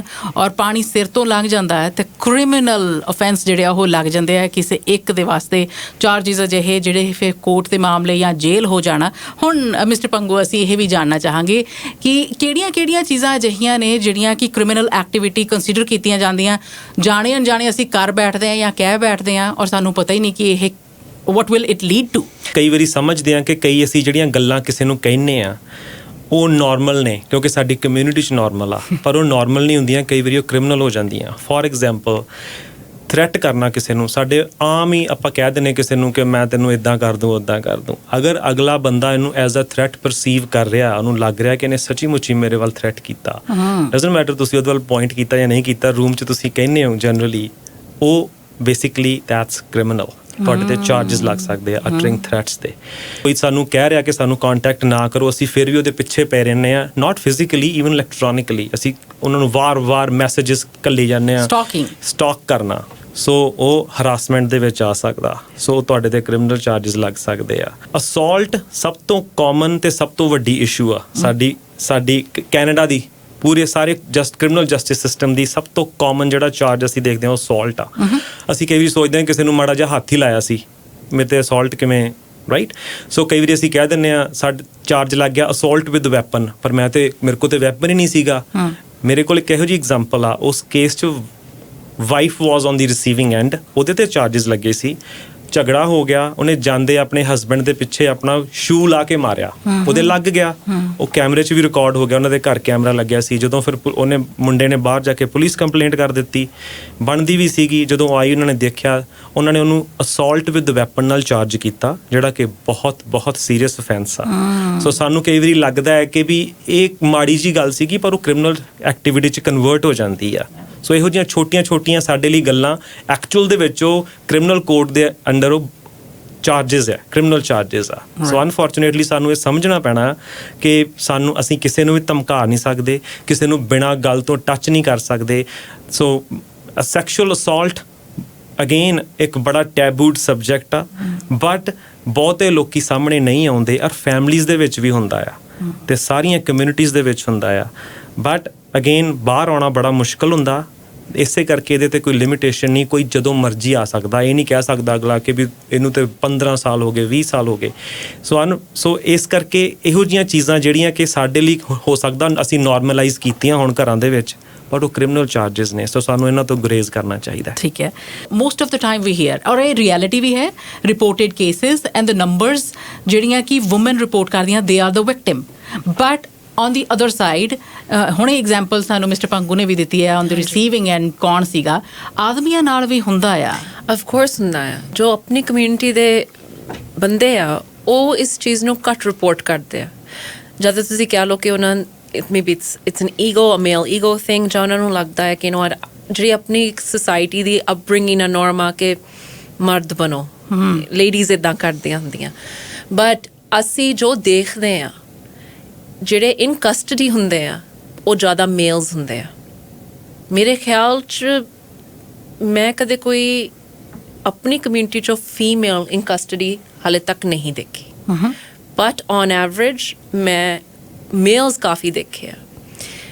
ਔਰ ਵਿਕਟਮ ਸਿਰਫ ਫੀਮੇਲਸ ਨਹੀਂ ਆ, ਮੇਲਸ ਵੀ ਹੈਗੇ ਆ। ਮੈਂ ਇਸ ਚੀਜ਼ ਨੂੰ ਅਕਨੋਲਜ ਕਰੂੰਗੀ। ਹਾਂ, ਇੰਨਾ ਕਹਿ ਸਕਦੇ ਹਾਂ ਕਿ ਜਿਹੜੇ ਰੇਸ਼ੀਓਜ਼ ਆ ਉਹ ਥੋੜੇ ਘੱਟ ਆ, ਕਿਉਂਕਿ females do get victimized more than males. That's true ਆਪਣੀ ਕਮਿਊਨਿਟੀ। ਪਰ ਜਦੋਂ ਮੇਲਸ ਹੁੰਦੇ ਆ, it's at a different level. Females are mostly victims of physical and sexual abuse, and then it amounts down to emotional, mental, financial. But men are abused in a different way. I can give you a couple examples. ਇਹ ਦੋ case ਮੈਂ ਆਪ ਦੇਖਿਆ। ਇੱਕ wife ਥੋੜੇ aggressive C. The male wasn't very dominating. He was very calm, and she wanted control of the finances. And she made a false call to the police saying that he's sexually assaulting me. I mean, they're husband and wife, they're going to be intimate. So they were intimate, but the next day she was demanding ਕਿ ਉਹ India ਦੀ property 'ਚ ਉਹਨਾਂ ਦਾ ਨਾਂ ਪਾਉਣ। ਤੇ obviously ਉਹ ਕਹਿੰਦੇ ਘਰ 'ਚ ਬੜੇ ਹੈਗੇ ਆ ਜੋ ਫੈਸਲੇ ਕਰਨਗੇ, ਇਸ ਕਰਕੇ ਮੈਂ ਆਪਣੇ ਬੜਿਆਂ ਦੇ ਹੁੰਦਿਆਂ ਇਹ ਫੈਸਲਾ ਨਹੀਂ ਲਾ ਸਕਦਾ। ਉਹਨਾਂ ਨੇ ਇਸ ਚੀਜ਼ ਨੂੰ ਓਪਰਚੁਨਿਟੀ ਦੇਖੀ, ਉਹਨਾਂ ਨੇ ਪੁਲਿਸ ਨੂੰ ਕਾਲ ਕਰ ਦਿੱਤੀ ਕਿ ਮੇਰੇ ਹਸਬੈਂਡ ਨੇ ਮੈਨੂੰ ਸੈਕਸ਼ੂਅਲੀ ਅਬਿਊਜ਼ ਕੀਤਾ, ਮੇਰੀ ਕੰਸੈਂਟ ਨਹੀਂ ਲਈ। ਝੂਠਾ ਇਲਜ਼ਾਮ। ਤੇ ਉਹਨਾਂ ਨੇ ਆਪਣੇ ਹਸਬੈਂਡ ਨੂੰ ਅਰੈਸਟ ਕਰਾ ਦਿੱਤਾ। ਫਿਰ ਉਹਦੇ ਮਦਰ ਤੇ ਫਾਦਰ ਤੇ ਪ੍ਰੈਸ਼ਰ ਪਾਇਆ ਉਹਨਾਂ ਨੇ ਕਿ ਜੇ ਤੁਸੀਂ ਆਪਣੇ ਬੇਟੇ ਨੂੰ ਚਾਹੁੰਦੇ ਕਿ ਬਾਹਰ ਆ ਜਾਵੇ, ਮੈਂ ਆਪਣੀ ਸਟੇਟਮੈਂਟ ਦੇ ਕੇ ਇਹਨਾਂ ਨੂੰ ਬਾਹਰ ਕੱਢ ਲੂੰਗੀ, ਤਾਂ ਇੰਨੀ ਪ੍ਰਾਪਰਟੀ ਇੰਡੀਆ ਦੀ ਮੇਰੇ ਨਾਮ ਪਹਿਲਾਂ ਕਰੋ। So that's one case. Yeah. Another case, going back to what Mr. Bungu was saying in terms of being very careful with your immigration status. ਇੱਥੇ ਆਪਣੀ ਕਮਿਊਨਿਟੀ 'ਚ ਜਦੋਂ ਲੋਕ ਆਉਂਦੇ ਆ, ਕਈ ਵਾਰੀ ਉਹ ਆਪਣੇ PR ਕਿੰਨੇ ਸਾਲ PRE ਸਟੇਟਸ ਰੱਖਦੇ ਆ, ਉਹ ਆਪਣੀ ਸਿਟੀਜ਼ਨਸ਼ਿਪ ਲੈਂਦੇ ਹੀ ਨਹੀਂ। ਹਾਂਜੀ। For whatever reasons. ਐਂਡ ਇੱਥੇ ਕੇਸ ਹੋਇਆ ਸੀ ਹਸਬੈਂਡ ਵਾਈਫ, ਐਂਡ ਉਹਨਾਂ ਦੀ ਐਕਚੁਅਲੀ ਲਵ ਮੈਰਿਜ ਸੀ, ਦੋਨੇ ਇੰਡੀਆ ਤੋਂ ਸੀ, ਬਟ ਇੱਥੇ ਵਾਈਫ ਨੇ ਤਾਂ ਕਿ ਇਵੈਂਚੁਅਲੀ ਸਿਟੀਜ਼ਨਸ਼ਿਪ ਲੈ ਲਈ ਸੀ, ਹਸਬੈਂਡ ਨੇ ਨਹੀਂ ਲਈ। And he was a truck driver, and they were married for more than 10 years, had 2 kids. And ਜਦੋਂ ਕੋਵਿਡ ਆਇਆ ਉਹਨਾਂ ਦੀ ਜੌਬ ਛੁੱਟ ਗਈ, ਸੋ ਡਿਸਟੈਂਸ ਡਰਾਈਵਿੰਗ ਤੋਂ ਲੋਕਲ ਆ ਗਏ। ਜਦੋਂ ਲੋਕਲ ਆਏ ਉਹਨਾਂ ਨੂੰ ਇਸ ਗੱਲ ਦਾ ਪਤਾ ਲੱਗਾ ਕਿ ਉਹਨਾਂ ਦੀ ਵਾਈਫ ਦਾ ਅਫੇਅਰ ਚੱਲ ਰਿਹਾ ਸੀ। ਜਦੋਂ ਉਹਨਾਂ ਨੇ ਆਪਣੀ ਵਾਈਫ ਨੂੰ ਕਨਫਰੰਟ ਕੀਤਾ, ਇੰਨੇ ਬਲੰਟਲੀ ਉਹਨਾਂ ਨੇ ਇਹ ਗੱਲ ਕਹੀ ਆ ਕਿ ਕਰ ਲੇਗਾ, ਮੇਰਾ ਪਲਾਨ ਆ, ਮੈਂ ਤਾਂ ਤੈਨੂੰ ਛੱਡਣਾ ਆ। ਉਹ ਦੇਖੋ, ਤੁਸੀਂ ਕਿਸੇ ਨਾਲ ਗੱਲ ਨਹੀਂ ਕਰ ਪਾਏ ਤੇ ਇੰਨੇ ਉਹ ਮੈਂਟਲੀ ਡਿਸਟਰਬਡ ਹੋ ਗਏ that he turn to drinking, heavy drinking, because ਉਹਨਾਂ ਨੂੰ ਇਹ ਹੋ ਗਿਆ ਕਿ ਹੁਣ ਮੇਰੀ ਇੱਜ਼ਤ ਦਾ ਕੀ ਹੋਊਗਾ, ਕਿਉਂਕਿ ਜੇ ਫੀਮੇਲਸ ਨੂੰ ਆਪਣੀ ਇੱਜ਼ਤ ਪਿਆਰੀ ਆ, ਮੇਲਸ ਨੂੰ ਵੀ ਆ, ਤੇ ਉਹ ਨਾ ਕਿਸੇ ਨਾਲ ਗੱਲ ਕਰ ਸਕਣ, ਫਿਰ ਆਪਣੇ ਬੱਚਿਆਂ ਵੱਲ ਦੇਖਦੇ ਕਿ ਮੇਰੇ ਬੱਚਿਆਂ ਦਾ ਕੀ ਹੋਊਗਾ, ਮੇਰੀ ਲਾਈਫ ਦਾ ਕੀ ਹੋਊ। ਤੇ ਇੱਕ ਦਿਨ ਉਹਨਾਂ ਨੇ ਇੰਨਾ ਇੰਟੌਕਸੀਕੇਟਡ ਸੀ ਤੇ ਉਹਨਾਂ ਦੀ ਵਾਈਫ ਨੇ ਉਹਨਾਂ ਨੂੰ ਓਵਰ ਦੀ ਐਜ ਪੁਸ਼ ਕੀਤਾ ਤੇ ਉਹਨਾਂ ਨੂੰ ਧਮਕੀ ਦਿੱਤੀ ਕਿ ਮੈਂ ਜਿਵੇਂ ਚਾਹੁੰਦੀ ਹਾਂ ਉਵੇਂ ਕਰ, ਨਹੀਂ ਤਾਂ ਮੈਂ ਤੈਨੂੰ ਕਦੇ ਤੇਰੇ ਬੱਚਿਆਂ ਨੂੰ ਨਹੀਂ ਮਿਲਣ ਦੇਣਾ। ਉਹ ਇਹਨਾਂ ਦੀ ਮਾਈਂਡਸੈਟ ਇੰਨੀ ਖਰਾਬ ਹੋ ਗਈ, ਉਹ ਕਹਿੰਦੇ ਨਾ ਮੈਂ ਰਹਿਣਾ, ਨਾ ਮੈਂ ਤੈਨੂੰ ਜੀਣ ਦੇਣਾ, ਨਾ ਮੈਂ ਬੱਚੇ, ਤੇ ਮੈਂ ਕੰਮ ਹੀ ਖ਼ਤਮ ਕਰਨਾ। ਤੇ ਦੇਖੋ ਉਹਨਾਂ ਨੇ ਆਪਣੇ ਆਪ ਨੂੰ ਅੱਗ ਲਾਉਣ ਦੀ ਕੋਸ਼ਿਸ਼ ਕੀਤੀ ਔਰ ਆਪਣੀ ਵਾਈਫ ਤੇ ਬੱਚਿਆਂ ਨੂੰ ਵੀ ਕਿ ਕੰਮ ਹੀ ਖ਼ਤਮ ਕਰੋ। ਉਹ ਬਚ ਗਏ। 911 ਕਾਲ ਹੋ ਗਈ ਸੀ, ਫਾਇਰ ਤਾਂ ਉਹਨਾਂ ਨੇ ਚਲੋ ਨਹੀਂ ਲਾਇਆ, ਉਹਨਾਂ 'ਤੇ ਆਰਸਨ ਦਾ ਜੋ ਚਾਰਜ ਲੱਗਿਆ।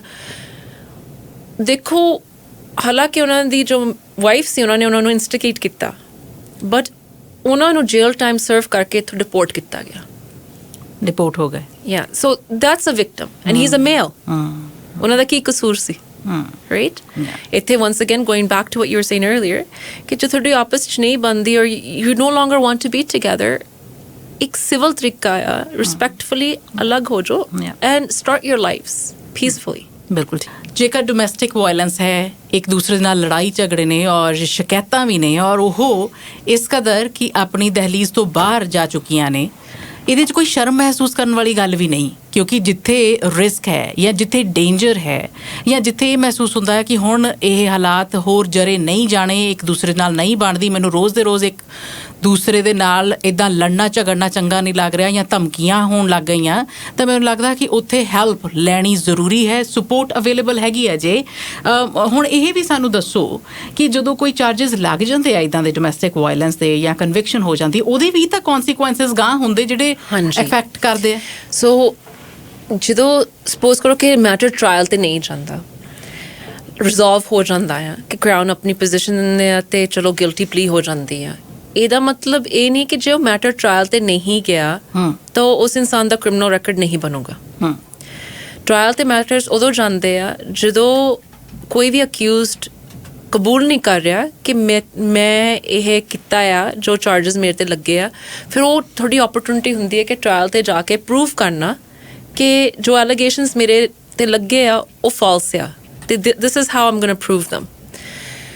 ਟ੍ਰਾਇਲ ਦੇ ਵਿੱਚ ਕਨਵਿਕਸ਼ਨ ਹੋ ਵੀ ਸਕਦੀ ਆ ਜਾਂ ਮੈਟਰ ਕੁਆਸ਼ ਵੀ ਹੋ ਸਕਦਾ ਆ, ਬਟ ਜਦੋਂ ਰੈਜ਼ੋਲੂਸ਼ਨ ਹੁੰਦੀ ਆ, ਕਈ ਪੋਜੀਸ਼ਨਸ ਹੈਗੀਆਂ ਜਿੱਥੇ ਕ੍ਰਿਮੀਨਲ ਰੈਕੋਰਡਸ ਨਹੀਂ ਬਣਦੇ, ਬਟ ਜਿਵੇਂ ਹੁਣ ਡੋਮੈਸਟਿਕ ਵਾਇਲੈਂਸ ਵੱਧ ਰਹੀ ਆ, ਕਰਾਊਨਸ ਬਹੁਤ ਹਾਰਸ਼ ਹੋ ਰਹੇ ਆਪਣੀਆਂ ਪੋਜੀਸ਼ਨਸ ਦੇ ਨਾਲ, ਔਰ ਉਹ ਜਿਹੜੀਆਂ ਪੋਜੀਸ਼ਨਸ ਦੇ ਰਹੇ ਰੈਜ਼ੋਲੂਸ਼ਨ ਦੀਆਂ, lot of times they amount to criminal records because the crowns also want to enforce that on the accused.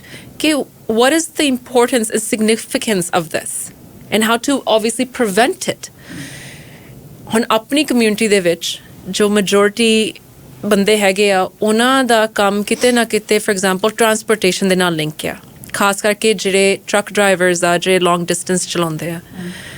ਜਦੋਂ ਉਹਨਾਂ ਦੀ ਰੈਜ਼ੋਲੂਸ਼ਨ ਹੋ ਵੀ ਜਾਵੇ ਪਰ ਉਹਨਾਂ ਦਾ ਰੈਕੋਰਡ ਬਣ ਜਾਂਦਾ, ਉਹਨਾਂ ਨੂੰ ਬੋਰਡਰ ਕ੍ਰਾਸ ਕਰਨ 'ਚ ਬਹੁਤ ਮੁਸ਼ਕਲ ਆਉਂਦੀ ਹੈ।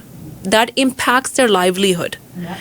ਜਦੋਂ ਕੰਮ ਨਹੀਂ ਉਹ ਕਰ ਸਕਣਗੇ, ਖਾਸ ਕਰਕੇ ਜਿਹੜੇ ਫੀਲਡ 'ਚ ਉਹਨਾਂ ਦੀ ਟ੍ਰੇਨਿੰਗ ਰਹਿ ਚੁੱਕੀ ਆ, ਉਹਦੇ ਕਰਕੇ ਘਰ 'ਚ ਫਾਈਨੈਂਸ਼ੀਅਲ ਬਰਡਨਸ ਵੀ ਆਉਣਗੇ। ਵੈਦਰ ਉਹ ਕਪਲ ਕਾਉਂਸਲਿੰਗ ਕਰਕੇ ਇੱਕ ਦੂਜੇ ਨਾਲ ਆਪਣੀ ਰਿਲੇਸ਼ਨਸ਼ਿਪ ਨੂੰ ਬਿਲਡ ਅਪ ਕਰਦੇ ਆ ਜਾਂ ਉਹ ਇਸ ਪੁਆਇੰਟ 'ਤੇ ਸੋਚਦਾ ਕਿ ਹੁਣ ਅਸੀਂ ਸੈਪਰੇਟ ਹੋ ਕੇ ਡਿਵੋਰਸ ਲੈ ਲੈਣਾ। ਦੋਨਾਂ ਸੂਰਤਾਂ ਦੇ ਵਿੱਚ ਇਹ ਚੀਜ਼ ਆ ਕਿ ਫਾਈਨੈਂਸ਼ਲੀ ਤਾਂ ਸਪੋਰਟ ਬੱਚਿਆਂ ਨੂੰ ਤਾਂ ਮਿਲੂਗੀ ਨਾ, ਫਿਰ ਤੁਸੀਂ ਕਿਵੇਂ ਉਸ ਬੰਦੇ ਤੋਂ ਐਕਸਪੈਕਟ ਕਰ ਸਕਦੇ ਆ ਕਿ ਪਹਿਲਾਂ ਉਹਦਾ ਰੈਕੋਰਡ ਬਣ ਗਿਆ, ਫਿਰ ਉਹ ਕੰਮ ਨਹੀਂ ਕਰ ਪਾ ਰਿਹਾ, ਫਿਰ ਉਹ ਕਿਵੇਂ ਉਹਨਾਂ ਬੱਚਿਆਂ ਨੂੰ ਇੱਕ ਤਰ੍ਹਾਂ ਦੀ ਫਾਈਨੈਂਸ਼ੀਅਲ ਸਪੋਰਟ ਕਰੂ ਇਨ ਅ ਸੈਪਰੇਸ਼ਨ ਸਿਚੁਏਸ਼ਨ ਜਾਂ ਇਨ ਅ marriage situation? How are they gonna be able to uphold those finances? Because it makes a significant impact. For example, for truck drivers that drive distance, they're earning more compared to the ones that are driving local. And even if they're doing Uber, for example, you can't have a criminal record. Right, so you have to bear in mind that if you want to go and resolve your marriage, court thonu is cheez to nahi mana karuga, but oh court de hach hunda ki is bande nu ਕਿਹੜੀ ਸਜ਼ਾ ਸੁਣਾਈ ਜਾਊਗੀ। There will be consequences and that will impact the whole family unit. So you have to be very careful when you're making those calls. ਇਹ discourage ਨਹੀਂ ਅਸੀਂ ਕਰਦੇ, no ਕਰੋ। ਜੇ ਤੁਹਾਡੀ safety jeopardy ਜਾਂ ਕਿਸੇ family member ਦੀ ਹੈਗੀ ਆ, 911 ਕਰਨੀ ਚਾਹੀਦੀ ਆ, because your safety is important. But if you're doing it in situations where you want to teach that person a lesson or manipulate the system to get your way, be prepared to face long-term consequences. ਤੇ number ਆਪਣਾ ਸਾਂਝਾ ਕਰ ਦਿਓ। ਹਾਂਜੀ ਜੀ ਗੁਰਪ੍ਰੀਤ ਜੀ, ਮੇਰਾ phone number ਹੈ 4034540950। ਇੱਕ ਹੋਰ ਇੰਪੋਰਟੈਂਟ ਕੁਐਸਚਨ ਹੈ, ਇਹ ਜਿਹੜੇ ਬੇਲ ਤੇ ਵਾਰ-ਵਾਰ ਵਾਪਸ ਆ ਜਾਂਦੇ ਹੈਗੇ ਤਾਂ ਇਹ ਓਫੈਂਡਰ ਹੀ ਤੇ ਸਾਡੇ ਲਿਸਨਰ ਜੈਰੀ ਉਹਨਾਂ ਨੇ ਕਿਹਾ ਕਿ ਜੇ ਕੰਡੀਸ਼ਨਸ ਕੋਈ ਤੋੜੀ ਜਾਂਦਾ ਵਾਰ-ਵਾਰ, ਪੁਲਿਸ ਨੂੰ ਇਹ ਨਹੀਂ ਚਾਹੀਦਾ ਕੋਈ ਟਰੈਕਿੰਗ ਡਿਵਾਈਸ ਜਿਹੜਾ ਅਜਿਹੇ ਕ੍ਰਿਮੀਨਲ ਓਫੈਂਡਰ ਤੇ ਲਾਵੇ? ਜੀ ਸੋ ਪੁਲਿਸ ਦੇ ਕੋਲ ਇੱਦਾਂ ਦੀ ਕੋਈ ਐਸ ਸੱਚ ਇਨਹੈਰੈਂਟ ਪਾਵਰ ਨਹੀਂ ਹੁੰਦੀ ਕਿ ਉਹ ਕੋਈ ਟਰੈਕਿੰਗ ਡਿਵਾਈਸ ਕਿਸੇ ਤੇ ਲਾ ਸਕਦੇ ਆ, ਕਿਉਂਕਿ ਹਰ ਇੱਕ ਸਿਟੀਜ਼ਨ ਜਾਂ ਰੈਜ਼ੀਡੈਂਟ ਜਿਹੜਾ ਕੈਨੇਡਾ 'ਚ ਰਹਿੰਦਾ ਆ ਉਹਦੀ ਲਿਬਰਟੀ ਜਿਹੜੀ ਆ ਉਹ ਬਹੁਤ ਵੱਡੀ ਚੀਜ਼ ਹੈ ਸਾਰਿਆਂ ਲਈ। ਅਨਫੋਰਚੂਨੇਟਲੀ ਸਾਡੀ ਲਿਬਰਟੀ ਸਟੇਕ ਤੇ ਉਦੋਂ ਆਉਂਦੀ ਜਦੋਂ ਅਸੀਂ ਕੋਰਟ 'ਚ ਜਾਂਦੇ ਹਾਂ, ਸਾਡੇ ਤੇ ਅਸੀਂ ਬੇਲ ਕਰਾ ਕੇ ਬਾਹਰ ਆਉਂਦੇ ਹਾਂ ਜਾਂ ਸਾਡੇ ਤੇ ਕੰਡੀਸ਼ਨਸ ਲੱਗਦੀਆਂ, ਉਦੋਂ ਅਸੀਂ ਬਾਉਂਡ ਬਾਈ ਕੰਡੀਸ਼ਨਸ ਆ। ਸੋ ਉਹ ਪਰਸਨ ਸੇਮ ਨਹੀਂ ਹੈ ਜਿਵੇਂ ਤੁਸੀਂ ਤੇ ਮੈਂ, ਉਹ ਜਿੱਥੇ ਮਰਜ਼ੀ ਜਾ ਸਕਦੇ ਹਾਂ, ਜੋ ਮਰਜ਼ੀ ਕਰ ਸਕਦੇ ਹਾਂ। ਹੁਣ ਸਾਡੀ ਲਿਬਰਟੀ ਜੈਪਰਡਾਈਜ਼ ਹੋ ਗਈ, ਅਸੀਂ ਕੰਡੀਸ਼ਨਸ ਅੰਡਰ ਬਾਉਂਡ ਆ। ਜਿਹੜੀ ਗੱਲ ਇਹ ਕਰਦੇ ਆ ਕਿ ਟਰੈਕਿੰਗ ਡਿਵਾਈਸ, ਉਹ ਐਂਕਲ ਮੋਨੀਟਰ ਹੁੰਦਾ ਇੱਕ, ਉਹ ਬਹੁਤ ਰੇਅਰ ਕੇਸਿਸ ਦੇ ਵਿੱਚ ਲਾਇਆ ਜਾਂਦਾ ਆ। ਫੋਰ ਐਗਜ਼ਾਮਪਲ ਕੋਈ ਅਨਫੋਰਚੂਨੇਟਲੀ ਕੋਈ ਵਾਇਲੈਂਟ ਕ੍ਰਿਮੀਨਲ ਹੈ, ਅਗਰ ਉਹਨੂੰ ਬੇਲ ਦੇਣੀ ਆ ਸਟ੍ਰਿਕਟ ਕੰਡੀਸ਼ਨਸ ਦੇ ਅੰਡਰ 24 ਆਵਰ ਹਾਊਸ ਅਰੈਸਟ ਦੇਣੀ ਉਹਨੂੰ, ਜਾਂ ਉਹਨੂੰ ਵੈਸੇ ਵੀ ਕਿਸੇ ਨੂੰ ਰਿਲੀਜ਼ ਕਰਨਾ, ਤੇ ਉੱਥੇ ਸਮਝਿਆ ਜਾਂਦਾ ਹੈ ਕਿ ਇਹ ਫਲਾਈਟ ਰਿਸਕ ਹੈਗਾ, ਬੰਦਾ ਭੱਜ ਸਕਦਾ, ਉਦੋਂ ਕੋਰਟ ਆਰਡਰ ਕਰੂਗੀ ਤੇ ਦੈਨ ਉਹ ਇੰਸਟਾਲ ਹੋਊਗਾ ਐਂਕਲ ਮੋਨੀਟਰ। ਬਟ ਪੁਲਿਸ ਨਹੀਂ ਇੱਦਾਂ ਐਂਕਲ ਮੋਨੀਟਰ ਲੈ ਕੇ ਜਾ ਕੇ ਕਿ ਤੂੰ ਵਾਰ-ਵਾਰ ਬੇਲ ਬ੍ਰੀਚ ਕਰ ਰਿਹਾ, ਅਸੀਂ ਤੇਰੇ ਤੇ ਐਂਕਲ ਮੋਨੀਟਰ ਲਾਉਣਾ ਆ। It will be ordered by the courts ਤੇ ਉਹ ਉਹਦੇ ਅਰਾਊਂਡ ਹੋਊਗਾ। ਸੋ ਇਹ ਬਹੁਤ ਰੇਅਰ ਹੁੰਦਾ। ਬਟ ਹੁਣ ਜਿਵੇਂ ਮੈਂ ਤੁਹਾਨੂੰ ਪਹਿਲਾਂ ਸ਼ੁਰੂ ਤੇ ਟੱਚ ਕੀਤਾ ਸੀ ਕਿ ਜਿਹੜੇ ਬੇਲ ਰਿਫਾਰਮ ਐਕਟ ਜਿਹੜਾ ਇਹਨਾਂ ਨੇ ਹੁਣੇ ਲੈ ਕੇ ਆਂਦਾ ਆ, ਡੋਮੈਸਟਿਕ ਵਾਇਲੈਂਸ ਕੇਸਿਸ ਦੇ ਵਿੱਚ ਸਪੈਸ਼ਲੀ ਉਹਨਾਂ ਨੇ ਹੁਣ ਇਹ ਕੋਸ਼ਿਸ਼ ਕਰਨੀ ਆ ਕਿ ਮੋਸਟਲੀ, ਕਿਉਂਕਿ ਜਿਹੜਾ ਸਪੈਸ਼ਲੀ ਹੁਣ ਆ ਵੀ ਇਨਸੀਡੈਂਟ ਹੋ ਗਿਆ ਅਨਫੋਰਚੂਨੇਟਲੀ, ਉਹਨਾਂ ਨੇ ਕੋਸ਼ਿਸ਼ ਕਰਨੀ ਹੈ ਕਿ ਕਰਾਊਨਸ ਨੇ ਆਪਣੇ ਆਪ ਨੂੰ ਸਟ੍ਰਿਕਟਲੀ ਉਹਨਾਂ ਨੇ ਕੰਡੀਸ਼ਨਸ ਇੰਪੋਜ਼ ਕਰਨ ਦੀ ਟਰਾਈ ਕਰਿਆ ਕਰਨੀ ਆ। ਹੋ ਸਕਦਾ ਇਹਦੇ 'ਚ ਐਂਕਲ ਮੋਨੀਟਰਿੰਗ ਵੀ ਹੋਇਆ ਕਰੇ।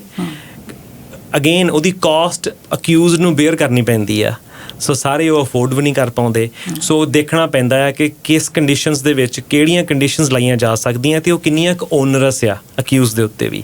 ਕੋਈ ਵੀ ਸਿਚੁਏਸ਼ਨ ਹੁੰਦੀ ਆ, ਉਹਨੂੰ ਕਾਮਲੀ ਅਸੈਸ ਕਰੋ, ਆਪਣੀ ਈਗੋ ਨੂੰ ਸਾਈਡ ਤੇ ਰੱਖ ਕੇ, ਗੁੱਸੇ ਨੂੰ ਸਾਈਡ ਤੇ ਰੱਖ ਕੇ ਇਹ ਸੋਚੋ ਕਿ ਜੋ ਸਾਹਮਣੇ ਵਾਲਾ ਉਹਨੂੰ ਤੱਕ ਜਿਹੜੇ ਕੌਨਸੀਕੁਐਂਸਿਸ ਹੋਣਗੇ ਤੁਹਾਨੂੰ ਆਪ ਨੂੰ ਵੀ ਕਿਹੜੇ ਕੌਨਸੀਕੁਐਂਸਿਸ ਫੇਸ ਕਰਨੇ ਪੈ ਸਕਦੇ ਆ। ਤੇ ਕੋਈ ਵੀ ਸਿਚੁਏਸ਼ਨ ਆ ਜੇ ਤੁਸੀਂ ਰਿਜ਼ੋਲਵ ਕਰ ਸਕਦੇ ਆ through counselling or talking to lawyers and getting the right advice and making use of the resources available to you in any situation, I would highly recommend ਕਿ ਤੁਸੀਂ ਪਹਿਲਾਂ ਉਹਨਾਂ resources ਨੂੰ exhaust ਕਰੋ ਕਿ ਕੋਰਟ ਤੱਕ ਜੇ ਤੁਸੀਂ prevent ਕਰ ਸਕਦੇ ਆ situations, family, domestic violence situations, ਉਹਨਾਂ ਨੂੰ void ਕਰੋ, ਕਿਉਂਕਿ ਜਦੋਂ ਕੋਰਟ ਤੱਕ ਪਹੁੰਚ ਜਾਂਦੇ ਆ ਫਿਰ ਉਹ ਕੇਸ ਹੈਂਡਲ ਕਰਨੇ ਬੜੇ ਮੁਸ਼ਕਲ ਹੋ ਜਾਂਦੇ ਆ। ਜਦੋਂ ਸਾਨੂੰ ਸੱਚੀ ਕੋਈ ਥ੍ਰੈਟ ਆ, ਅਸੀਂ ਅਗਰ ਵਾਇਲੈਂਸ ਸਹਿ ਰਹੇ ਆ ਤੇ ਸਾਨੂੰ ਉਹ ਸਹਿਣੀ ਨਹੀਂ ਚਾਹੀਦੀ, ਸਾਨੂੰ ਰਿਪੋਰਟ ਕਰਨੀ ਚਾਹੀਦੀ ਹੈ, ਰਾਈਟ ਵੇ ਕਾਲ ਕਰਨੀ ਚਾਹੀਦੀ ਆ। ਬਟ ਅਗੇਨ ਅਗਰ ਅਸੀਂ ਉਹਨੂੰ ਮਿਸਯੂਜ਼ ਕਰਨ ਦਾ ਸੋਚ ਰਹੇ ਹਾਂ ਤੇ ਪਹਿਲਾਂ ਐਂਡ ਕੌਨਸੀਕੁਐਂਸਿਸ ਦਿਮਾਗ 'ਚ ਰੱਖ ਲਿਓ, ਕਿਉਂਕਿ ਅਸੀਂ ਜਿਹੜੀ ਇਨਫੋਰਮੇਸ਼ਨ ਦਿੱਤੀ ਉਹਦਾ ਪਰਪਸ ਇਹੀ ਆ ਕਿ ਸਾਨੂੰ ਪਤਾ ਹੋਵੇ ਕਿ ਇਸ ਤੋਂ ਬਾਅਦ ਕੀ ਹੋਣਾ ਆ। ਸੋ ਉਹਨੂੰ ਦਿਮਾਗ 'ਚ ਰੱਖ ਕੇ ਤੁਸੀਂ ਜੋ ਵੀ ਕਰਨਾ ਆਪਣਾ ਡਿਸੀਜਨ ਲਓ। ਅਗਰ ਉਹ ਸਿਰਫ ਇੱਕ ਰੋਜ਼ ਦੀ ਕੋਈ ਜਿਹਨੂੰ ਆਪਾਂ ਨੋਕ ਝੋਕ ਕਹਿ ਦਿੰਦੇ ਹਾਂ ਹਸਬੈਂਡ ਵਾਈਫ ਤੇ, ਅਗਰ ਉਸ ਤਰ੍ਹਾਂ ਦੀ ਸਿਚੁਏਸ਼ਨ ਆ ਉਹਨੂੰ ਬੈਠ ਕੇ ਰਿਜ਼ੋਲਵ ਕਰ ਲਓ। ਅਗਰ ਨਹੀਂ ਹੁੰਦੀ ਸੈਪਰੇਟ ਹੋ ਜਾਓ ਅਗਰ ਹੋ ਸਕਦੇ ਹੋ, ਅਗਰ ਨਹੀਂ ਹੁੰਦਾ ਤੇ ਉਸ ਤੋਂ ਬਾਅਦ ਕੋਈ ਹੋਰ ਰਾਹ ਲੱਭੋ। ਬਟ ਅਨਫੋਰਚੂਨੇਟਲੀ ਉੱਥੇ ਨਾ ਪਹੁੰਚੋ ਕਿ ਜਿੱਥੋਂ ਤੁਹਾਡੇ ਕੋਲ ਵਾਪਸ ਆਉਣਾ ਬਾਅਦ 'ਚ ਮੁਸ਼ਕਲ ਹੋ ਜਾਵੇ। ਬਿਲਕੁਲ ਠੀਕ ਹੈ। Thank you so much, really appreciate your presence. Thank you ਜੀ। Thank you.